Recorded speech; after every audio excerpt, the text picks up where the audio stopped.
Hey everyone, welcome back for another deep dive. Today we're going to be exploring something I think is super cool, using AI to make public domain content unique. Ooh, that sounds interesting. It is, right?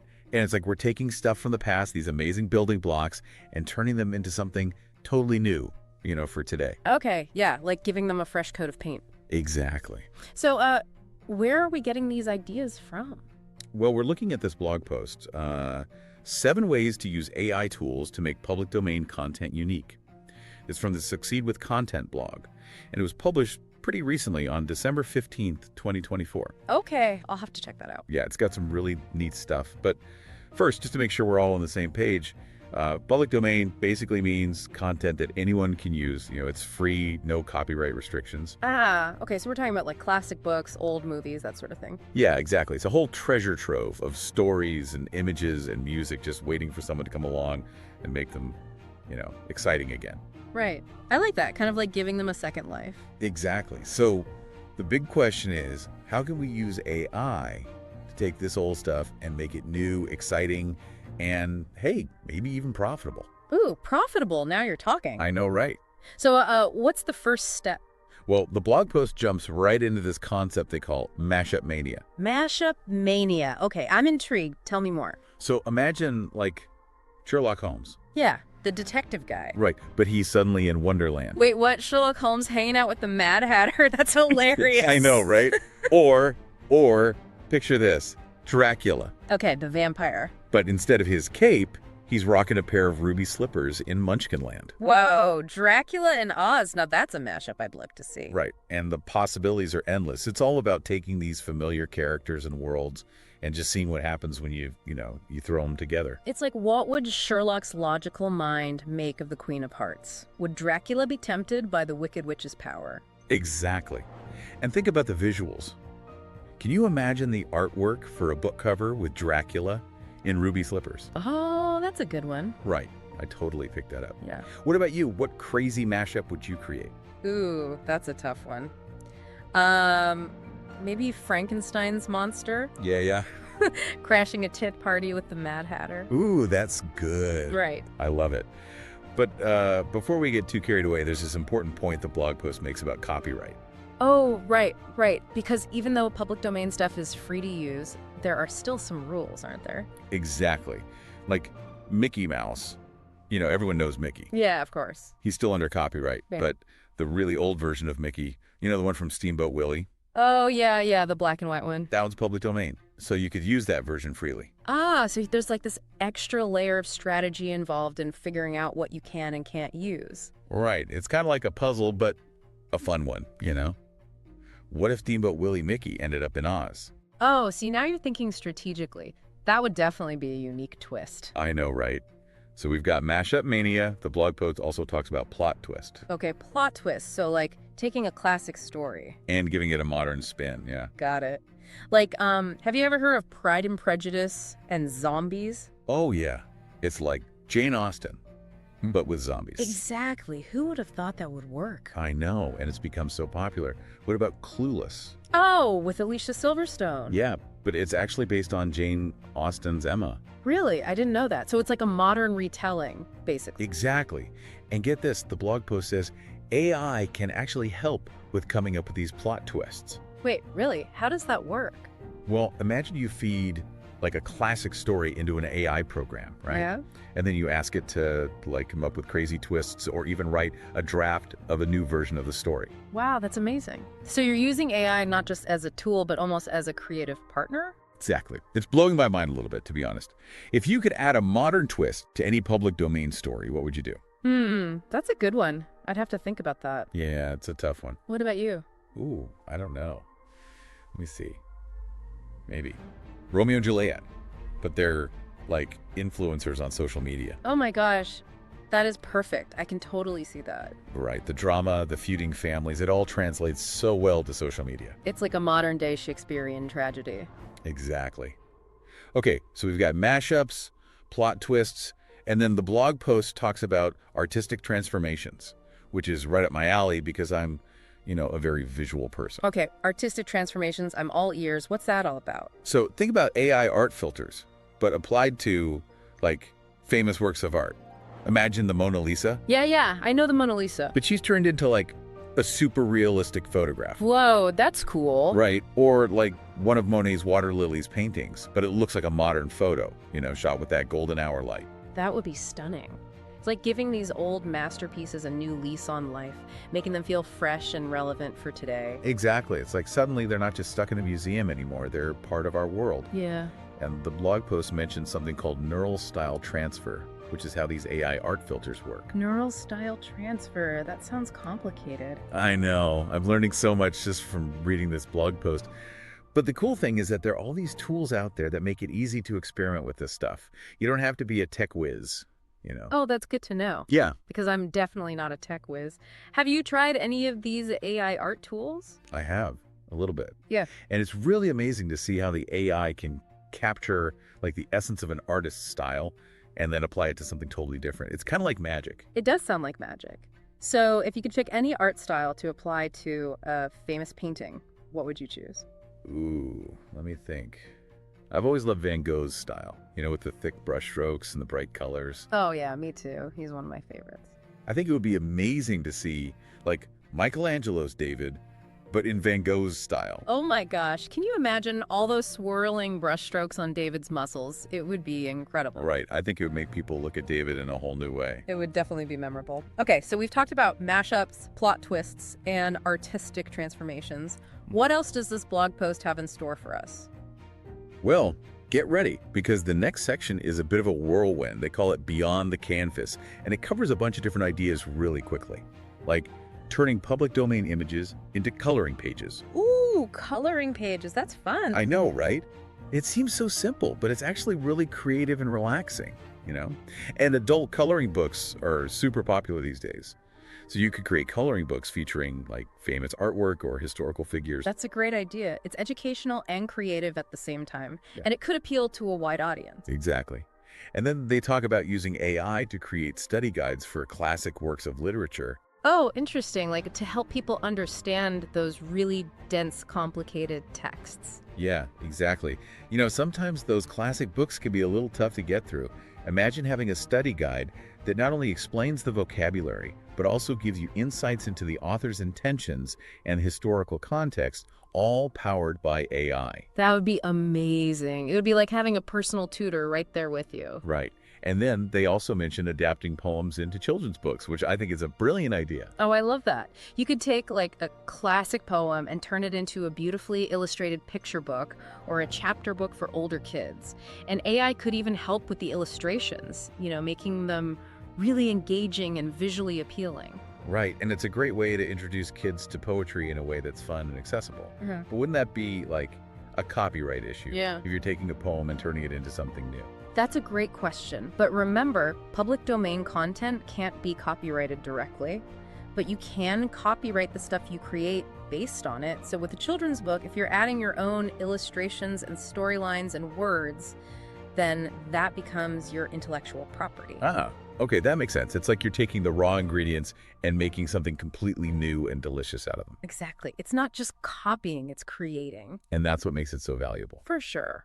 Okay, so we've covered a lot of ground here, but I feel like we're just scratching the surface of what's possible when you combine public domain content and AI. You're right. It's just the beginning. And the blog post has even more ideas to explore. But I think we should probably take a break here and come back to it later. Agreed. There's so much to unpack here, and I don't want to overwhelm our listeners with too much information all at once. Totally. We want to give them time to process all of these amazing ideas. So we'll be back soon to continue our deep dive into the world of public domain content and AI. In the meantime, I encourage you to think about which of these ideas resonated with you the most. What public domain treasure would you like to transform with the help of AI? We'll pick up the conversation right where we left off in the next part of our deep dive. Welcome back. I hope you had some time to, process all those creative ideas. Oh, for sure. And I've been thinking, about all that public domain stuff. There's just so much potential there, just waiting to be unlocked. Absolutely. And speaking of potential, remember where we left off. We were about to dive into the world of history and how AI can help us retell those stories in a whole new way. Oh, right. Yeah. The blog post mentioned using AI to make historical events more engaging, especially for, a younger audience. Because let's face it, sometimes history can be a bit, well, boring, right? You're telling me those textbooks can be pretty dry. But imagine like a children's book about the Battle of Gettysburg. Oh, wow, yeah. Or maybe even a graphic novel about the signing of the Declaration of Independence. See, now that would be cool. When I was a kid, I loved those historical fiction books. It made those historical figures feel like real people. Yeah. Exactly. Like you could actually picture them and imagine what it was like to be there. But using AI to help craft those stories, that's taking it to a whole new level. It is. It's like, wow. So are there any historical events that you think would be, really cool to see retold in this fresh AI-powered way? Oh, so many. But one that jumps out at me is the story of Harriet Tubman and the Underground Railroad. Oh, yeah? Imagine like an interactive digital experience, where you could actually follow her journey. Wow, yeah. Meet the people she helped, maybe even make choices that affect what happens in the story. It would be such a powerful way to learn about history, but also to engage in like critical thinking and problem solving. That's amazing. It's like you're not just reading about history, you're actually experiencing it. And, with AI, you could tailor that experience to the person, to how they learn best. It's like blurring the lines between education and entertainment. Exactly. And it's not just about making it fun, it's also about making sure it's accurate. Yeah. AI can help us get the facts straight and present the information in a way that makes sense for different learners. That's so important. It's like AI is giving teachers and historians these amazing new tools to, really bring history to life for their students. I agree. And it's funny, you mentioned something earlier that keeps coming back to me. Those mashups. Oh, yeah. What if we combined this historical retelling idea with mashups? Right. Okay, so imagine this. Joan of Arc. The French heroine. But she teams up with George Washington to fight for freedom in a futuristic world. Whoa, hold on. Yeah. Joan of Arc, George Washington, and robots. It sounds crazy, right? Yeah. But I bet you could use AI to come up with some pretty wild plot ideas based on, who those historical figures were and how they thought. Now you're really thinking outside the box. And that's what this is all about, right? Taking these classic elements and using them as a springboard for something totally new, something nobody has ever seen before. Oh, and, this isn't just about having fun. It's also about making money. Oh, yeah, for sure. We've talked about all these different things you could create, right? Ebooks, coloring books, study guides, children's books, even those AI-generated art prints. All of those things could be sold online. It's true. And, in a world where it's so hard to stand out because there's just so much content everywhere, being able to make something old feel new and exciting is a huge advantage. Exactly. It's like turning lead into gold. It's almost magical, Out of all the things we talked about, what do you think would be the most lucrative approach? Ooh, good question. I think it depends on what you're good at and what you're passionate about. If you're like a visual person. Yeah. Maybe those AI art prints or those children's books with amazing illustrations would be a good fit. But if you're a history buff, Right. then those AI-powered historical retellings could be a goldmine. And if you're really into education, Yeah. then those AI-assisted study guides could be huge. It's true. There are so many possibilities. It's about finding what works for you. And remember, you don't have to just pick one thing. You could do a combination of things. Like, you could make a coloring book based on your AI art. Oh, yeah. Or you could write a children's book based on one of those historical events you've reimagined. It's really up to you. The sky's the limit. But, it's easy to get caught up in all the excitement, but I'm sure there are also challenges, right, to using AI for creative projects. Oh, of course. Nothing is ever easy, right? And one thing that comes to mind is the technical stuff. Like, even if the AI tools are easy to use, you still have to learn how to use them, right? And that takes time and effort. It's true. And sometimes I worry about becoming too reliant on AI. Like what if we start letting the AI do all the thinking for us? Right. That's a valid concern. It's all about finding that balance, right? Using the AI to help us be more creative, but not letting it take over completely. We still need to bring our own unique voices and perspectives to the table. Exactly. And, there are also ethical considerations. Like we need to be honest about how we're using AI in our creative process. Yeah, transparency is key. And we need to be responsible about how we use this technology. It's a conversation that's happening everywhere right now, and it's really important. I agree. So we've talked about the potential, the challenges. Now, what about the practical stuff? Like if someone wants to start using AI to create unique content, where do they even begin? That's a good question. I think the first step is to just figure out what you're interested in. What are you passionate about? Once you know that, you can start exploring all the public domain resources out there. Yeah. There are some amazing websites and archives that are just full of stuff that you can use for free. It's like a treasure hunt. Exactly. And once you've found something that inspires you, you can start playing around with those AI tools. There are tons of options, both free and paid, so you can find what works best for you. Oh, and the blog post actually mentions a few specific tools. Oh, and the blog post actually mentions a few specific tools, right? It does. And it also suggests using AI to help with the more technical aspects of, publishing your work. Right. Like you can use AI to create book covers, to write marketing copy, even to format your work for different platforms. Oh, it's like having a whole team of experts at your fingertips. Exactly. And it frees up your time so you can focus on the creative stuff, which is, let's be honest, the most fun part. Absolutely. It's like AI is giving us superpowers. And I think that's a great point to transition to the final part of our deep dive. We've explored the what and the how. We've really gotten into the nuts and bolts. We have. But now I think it's time to delve into the why. The why. The most important question of all. Exactly. Why does this matter? What does it mean for the future of content creation? And how can you, as a listener, use these ideas to make a real difference in the world? Ooh, now those are questions worth pondering. We'll be back soon to explore those big ideas, so don't go anywhere. Okay, so we're back, and I'm ready to tackle that big why question. Me too. It's easy to get lost in the details, but it's crucial to step back and look at the bigger picture. Totally. So, why does all of this matter? Why should anyone care about using AI to, revamp public domain content? Well, I think one of the most important reasons is that it gives you the power to, find your own voice and share it with the world. These days it feels like everything's already been done. Right, yeah. But the public domain gives us this space to, rediscover and reinvent those classic works. It's not just about consuming content anymore, it's about actively shaping it and adding your own unique spin. I like that. It's like you're taking those old building blocks and creating something completely new and personal. You're not limited by copyright or the pressure to come up with something totally original. It's all about finding your own way to, remix and reinterpret. Exactly. And it's not just about individual expression, it's also about preserving our cultural heritage. By reimagining these public domain works, we're keeping them alive for future generations. That's a great point. We're introducing those works to new audiences and making sure those stories and ideas and art styles stay relevant. And with AI, we have these incredible tools to make that happen. Think about it. We can translate works into different languages, create formats that are accessible for people with disabilities, even tailor content to different learning styles. It's true. It's about making those works accessible to everyone. And AI can really help us break down those barriers and create a more inclusive cultural landscape. This makes me think about, the future of content creation. It feels like AI is going to change everything. I think it already is. That old way of doing things, where a single author or artist creates something and then controls it, that's fading away. Yeah, I can see that. We're moving toward a more collaborative approach, where content is constantly being remixed, repurposed, reimagined, and AI is making that shift possible, giving more people the tools to create and share. It's like going from a broadcast model to, a network model.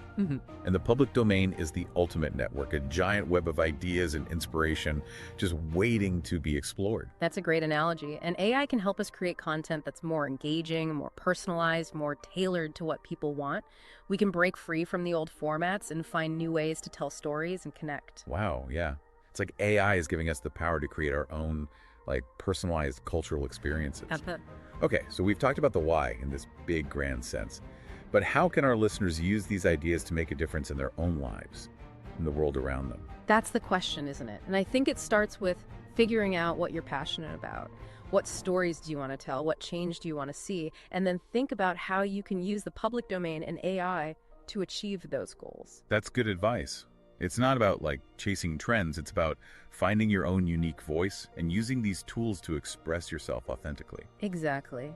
And don't be afraid to experiment. That's the beauty of it all. There are no rules when it comes to the public domain. You can mix and match, play with different styles, see what happens. You might surprise yourself. I love that. So I guess the main takeaway here is that the public domain, especially when you combine it with AI, gives us this amazing opportunity to be creative and make an impact. It's a chance to tap into this rich cultural heritage, find our own voices, and shape the future of how we create and share. Couldn't have said it better myself. It's all about telling better stories, sharing knowledge in a way that resonates, and building a more connected world. So go out there, explore, experiment, and see what amazing things you can come up with. And that wraps up our deep dive into the exciting world of public domain content and AI. We hope you enjoyed the conversation. Remember, the only limit is your imagination, so go out there and make something awesome.